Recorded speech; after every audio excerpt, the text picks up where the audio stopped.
this is Yana Smakula for simonsastamp.com and thank you for joining me today.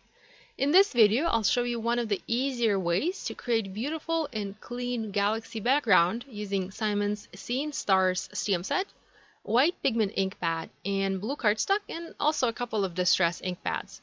This is really one of the simpler and easier ways to create a galaxy on a card, and I'm hoping you'll join me and give this idea a try after you watch this video. I'm starting by placing the stars I want to use for my galaxy on an A2 top folding card base made out of Simon's soft navy cardstock.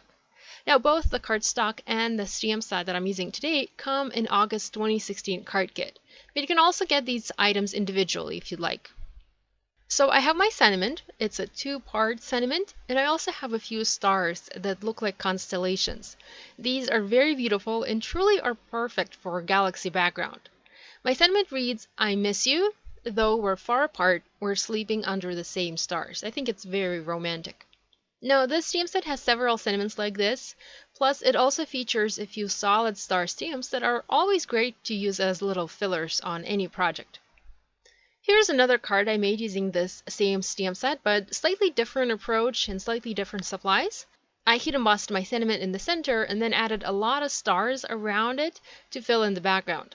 I also blended chipped sapphire distress ink around the edges and added some shine and sparkle with glitter pens. And I just wanted to mention that I used gold embossing powder for this card, and I'll be using rose gold embossing powder for the card I'm making in this video. And you'll really see the difference in these two embossing powders later on. So I'm going to go ahead and mount all of the star stamps onto clear block by placing the block on top of them and pressing down. By doing this, I will save a little bit of time when I go to stamp my background. I'm going to set these stars aside for now, and we'll also mount the sentiment stamps onto another clear block. Next, I'm using my anti-static powder tool and prepping the surface of my paper to make sure I eliminate the static and grease and oils from my fingers. This will help to keep embossing nice and clean. I'm using Versamark embossing ink. This is clear sticky ink, and I'm going to ink up my sentiment stamps first and stamp onto the card base somewhat closer to the top left corner. Next, I'm going to add rose gold embossing powder. Please note that I am not going to emboss this right away. I'm going to add all of my stamping first, we'll add embossing powder everywhere, and we'll only after that emboss this card. Next, I'm inking my star stamps that are mounted onto that clear block and stamping this onto the card base. Again, I'm going to add embossing powder, and this is the same one, and I will not heat emboss anything just yet. I'm going to use again the same cluster of stars. We'll stamp it onto the card base. I am rotating this slightly, and again we'll add embossing powder. At this point, I'm going to break up my cluster and we'll start using individual images to make sure I fill the entire background. So I'm stamping a large star. I'm covering that with embossing powder. Next, stamping a smaller star and a little star triangle, and again covering that with embossing powder. I'm going to continue stamping images in Versamark ink and adding embossing powder to this background until I have the entire piece covered with stars. I'm also going to use small solid images to fill in any gaps.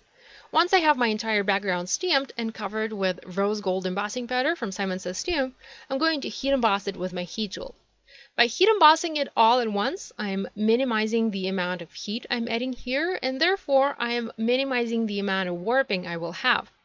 I'm going to get my heat tool good and hot, and we'll go ahead and melt the powder. And here's a look at this embossed background. I really love this particular embossing powder because it shines when the light hits it. Here's a quick comparison to the gold embossing powder, and you can see that that one is much shinier, but this one does give that beautiful shine where there's artificial light hitting it. And now we're ready to let magic happen. I'm going to use Simon's white pigment ink pad and a mini round ink blending tool, and I'm going to blend some white ink in the center of my panel. I'm making sure to make the central part of this panel much lighter, almost white. Next, I'm going to use my distress inks, and I'm starting with Seedless Preserves and adding a bit of purple to the background. Because this card base is dark, I need to do a lot less ink blending, and I need to apply a lot less effort and spend less time while adding color to my entire background. Next, I'm going to use peacock feathers and again add a little bit of ink here and there. I'm using a very light hand here and I am not applying much pressure.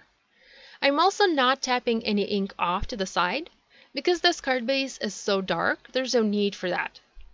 Another color I'm going to use here is chipped sapphire, and I'm using it to darken the edges of this card.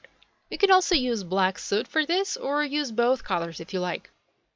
And now this really does look like a beautiful galaxy background. I still love galaxy backgrounds that are made from white on a white piece of cardstock, but I really wanted to share this simpler and easier way with you today. I also added a tiny bit of wild honey here and there just for a pop of yellow. And by the way, these colors of ink are the colors I usually use for regular galaxy backgrounds that I make. So by first adding a little bit of that white pigment ink, I was able to create a placeholder for other colors and make it appear like this was made from a white piece of cardstock. I also used my Wink of Stella glitter pen and added a generous amount of glitter to some of the stars on my card. Here's a closer look at this heat embossed galaxy background card. I really love this shine and shimmer, and that bit of white in the center makes all the difference. You can also add some ink drops to this card if you like, maybe some additional white or even black drops if you want this to look more realistic, but I really love this simple galaxy look. You can find the list of supplies I used for this project down below. Be sure to give this video a thumbs up and to subscribe to this channel if you haven't yet done so. Thank you so much for joining me today. I'll see you next time. Bye!